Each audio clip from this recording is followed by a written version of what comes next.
When I was 11 years old, my best friend at the time wanted to try a new sport, and me and my brothers were already roughhousing with each other. And my father always made us watch the Arturo Gatti versus Mickey Ward's fights. So when I was presented the opportunity to try a new sport, I was more than happy to go in and try it, and I loved it at first sight. Did I mention that I have two older brothers? One's 20, one's 21, both box with me, and they're the ones that got me tough enough to be what I'm doing.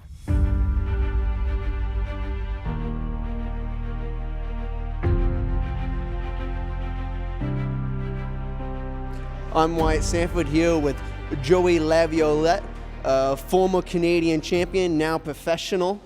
Joey's been here since the beginning of my career. He's got a fight coming up, so he's here at the INS Stadium in Quebec. Well, when Wyatt started out, he was about 11, had his first fight.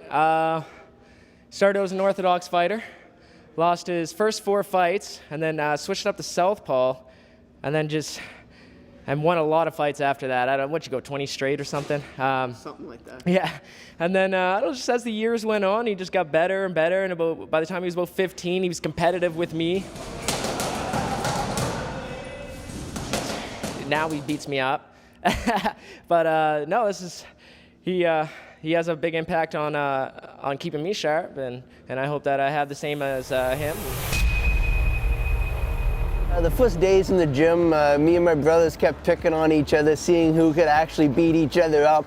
And one night the coaches actually let us get into the ring. And I remember for about the first 2 to 3 weeks, I never once hit either one of my brothers. They were always pounding on me, putting me up against the ropes and just beating on me. And it got me to be more tough. It got me to willing to fight back and earn my spot and their respect in the ring. I played Division I basketball for a few years when I was a lot younger. I played AAA baseball for a few years. I played soccer. I was on the Nova Scotia team for darts. And I loved having fun and going out with the guys and just playing other different sports. And one day I turned 13, won my first Canadian national championship. From Nova Scotia, Wyatt Sanford.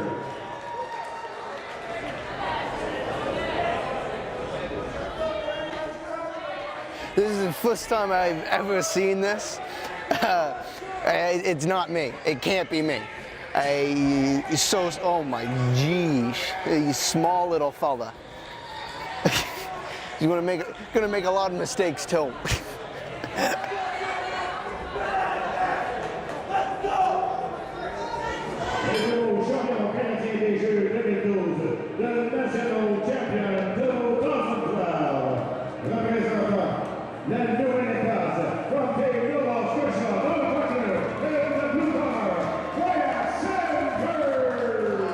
Back a lot of memories. I remember the trip. I remember the hotel we stayed at, the people we were hanging out with. I even remember I kept asking my father if we could play racquetball because there was a racquetball court inside the hotel. He kept saying, no, you can't do that until after the fight. You can't get injured. You can't do that before the fight. And I remember after Nationals, instead of playing racquetball, what we did was Team Nova Scotia ended up playing Team Newfoundland in a game of ping pong. And the losing province had to jump in the pool fully closed. And my brother was the last one playing for us. And he ended up making a mistake, and we ended up having to jump in the pool afterwards. However, it was by far one of the funnest tournaments I've ever been on. And after that, my coach sat us down and was talking about how in the future, if I kept with it, kept doing the hard work and the determination, that I would be able to move on and do bigger things in my career. Yes. So that's what we did. The first time I seen Wyatt Sanford was when he came at the youth level at the national championship. He had a chance to win the youth national, had the chance to travel in Puerto Rico with him that year. We had an amazing time. That's where I really seen his potential and all the talent he had.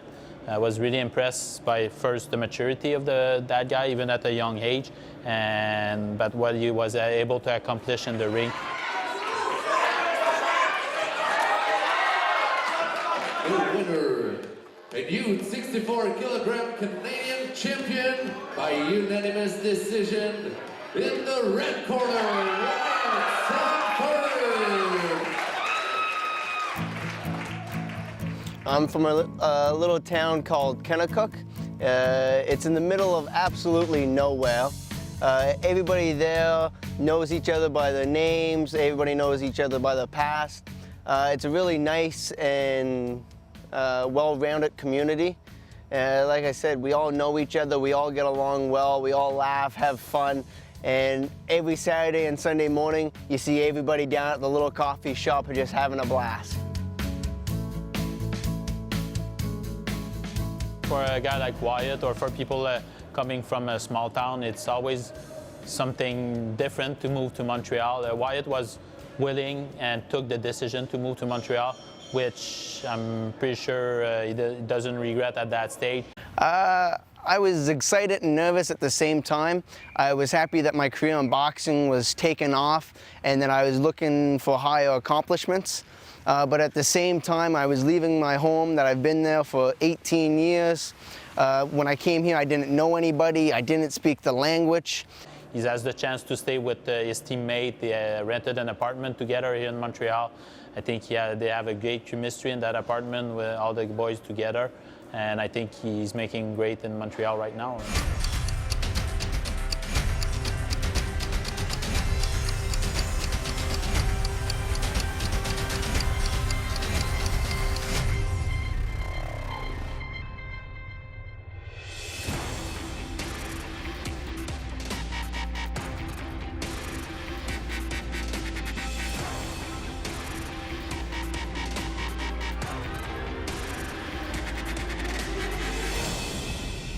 What can you tell me from my sparring yesterday, like that you liked and I didn't do that well, let's say? What I liked from your sparring yesterday is your constant pressure, and even though you were keeping your distance, you were always in his space, and that like I always say, that sneaky left hand was really good, you know, your jab, your footwork, and you were moving a lot, and you kind of killed him. You didn't have the cardio to finish that fourth round, so you only did 3 rounds, which is really good for you. I mean, you look good in that sparring. That was really, really good. And what about my sparring? Had to go there. Well, sorry. Just look at your face. Tell us everything. This is so bruised up, right? Keeping a hand out a little bit more because he didn't want to take that shot from you again. Because he hits like a truck. So think about it, like that's great. It just shows how the centralization and being with us, talking like we talk all the time. We're always helping each other out. Every time we do something wrong, we're not scared of telling him, we're not gonna go different direction. We'd be like, yo, you gotta work on that. Your hands are down, or your footwork's not good, or your head movement's not good. Exactly, you know. So I know it's perfect. Like having this through every time we come back from a sparring, that's what we do. We always talk about our sparring, you know. So That's a good thing. There's no beating around the bush. It's Exactly. This is what happened.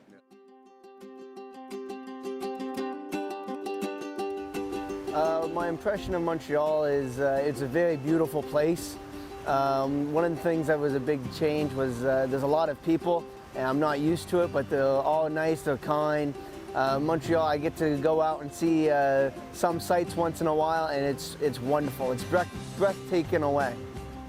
Okay, now we're going to test your friend. There's ladies just beside you. There's a couple of ladies over there that willing to try it. Un petit peu, not too much. I can do some small talk, but besides that, my French is very minimal. So you want to try and touch my French? All right, we'll try something. Bonjour madame, comment ça va? Bonjour, ça va bien toi? Ça va bien, merci. Parlez anglais? Non, espagnol.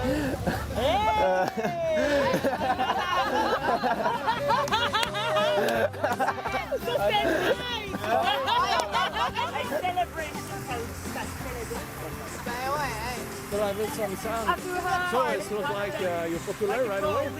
Made some friends. It's easy, eh? It's not too bad. It's easier if I spoke French.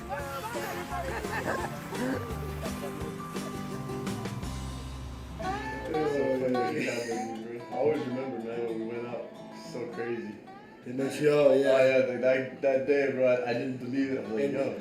He had to specify that he had boot cut jeans boot cut with jeans. his cowboy boots and a shirt tucked in. Oh yeah, with the belt buckle. Yeah, the belt buckle. Yeah. Oh, no, a polo shirt. Yeah, And doing the loopy loop with the hips. Oh yeah. He's the favorite every time we go out, bro. Like, everybody loves him. Yeah, because he's different, right? At the end of the day, that's exactly what it is. The country boy. Yeah, exactly. Nobody's seen this before. You know, you got me to dance hip hop, you got him with the ladies, and then you got you in the middle of a black crowd, man, dancing and doing fucking with cowboy with the caps in the back. That's you. Just making friends. Yeah. It didn't change you. That's the biggest thing. That's what's amazing. A lot of people would change. You just kept who you were. And being you. Exactly. That's the fun part. Kennetcook. Yeah.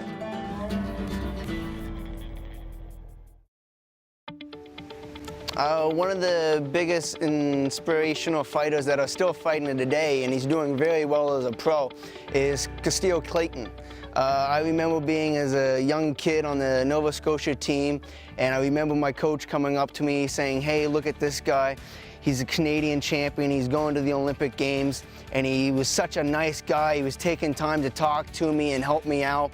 And I remember sitting down with my family watching him at the Olympic Games fighting, and he's still today. I train with him every now and then, and he's still a great inspiration to me. No, it was very good to actually hear about Wyatt.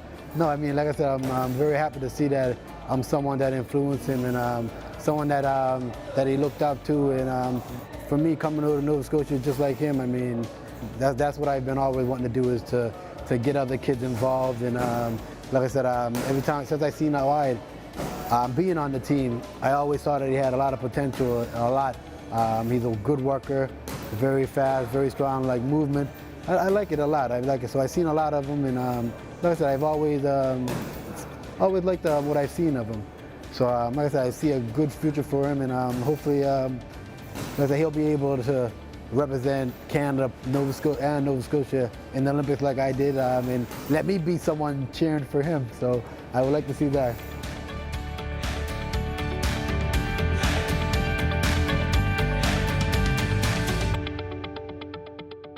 In terms of boxing, Wyatt is really a hard work. He worked really hard. He always trained at 100%. He gives his best every time he comes in the gym or every time he steps in a ring. He has a great instinct for a boxer. He's strong for his weight division. When he came here, he had some issue with his defense, which is getting better and better. We've seen a big improvement in his technique. We see great potential in Wyatt, and I think he will have great achievement in the coming year with Boxing Canada. For me, my biggest thing is my heart and determination. It doesn't matter the problem that's in front of me. It doesn't matter what's happening to me. I will not quit, and I will not stop boxing. If I'm losing, I'm going to try harder, and I'm going to keep going. If something's not working, I'm going to change it just so I can come out on top. Most of my fights growing up, they put me as the underdog. I was fighting older people, I was fighting heavier people, and they were saying like, oh, you're too small, you're too young to compete against this guy. And I went out there and I showed them that I wasn't. Just because I was young and small didn't mean I didn't have the skills to compete. And so we did it, and we went out and won. So yes, and since Kennetcook, when you went to fight there back home, when you fought the Dominican, right? Puerto Rico. When you fought Puerto Rico, like when you go back home and then you have to come back here, like how hard is it for you to leave home again and knowing that you're going to be here for another 4, 5, 6 months? Oh, it's hard. Yeah. The next time I think I'm even going home is Christmas, which is from July 6th to Christmas. Yeah. It's like 4 or 5 months. And it is hard, but at the same time, my community makes it really easy on me because they all want me to come. They all want me to keep learning and to keep going. So at the end of the day, it's not really that I'm leaving Kennetcook. It's that I'm trying to help and just be a good role model and a positive person for the community.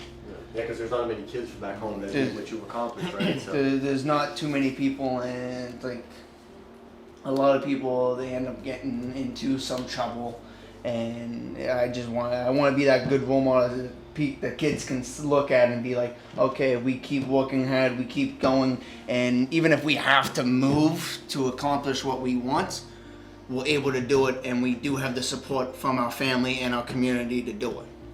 Like the kids, they need to see that if you want something, you go and get it. Just to show how true it is, how many people were at the event when you guys fought there? Oh my, most of my community was at the event, and that's crazy. Like that's 400 people, 500 people. There was probably about 500 people. And everybody helped out. Everybody helped. Like the volunteers were coming left, right, and center. It was wonderful, and I can't wait to do it again next year. Right. Oh man. So I want to be a good role model and show them that if you work hard enough and you set your goals, that you are able to accomplish anything you want to do. Go!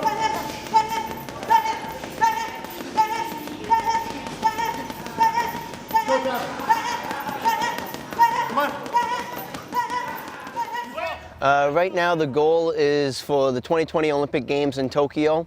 Hopefully I am able to represent the country at these games.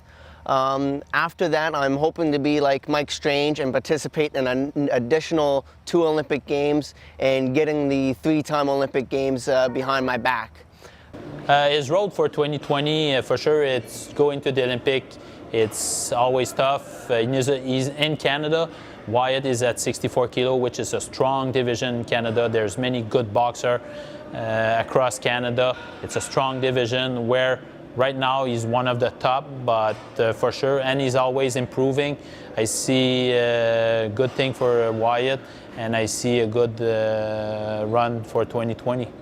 I've been asked if I'm planning to turn pro, and I'm not.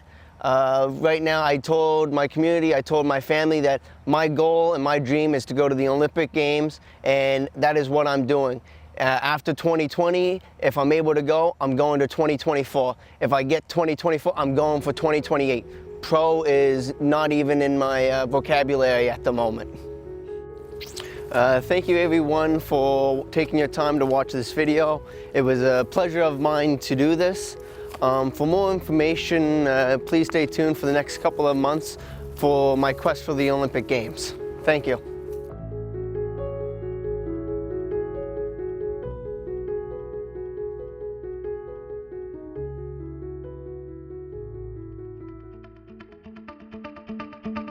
He's gonna do it, I know it. Known him since he was a kid, and he's definitely got the stuff to go all the way.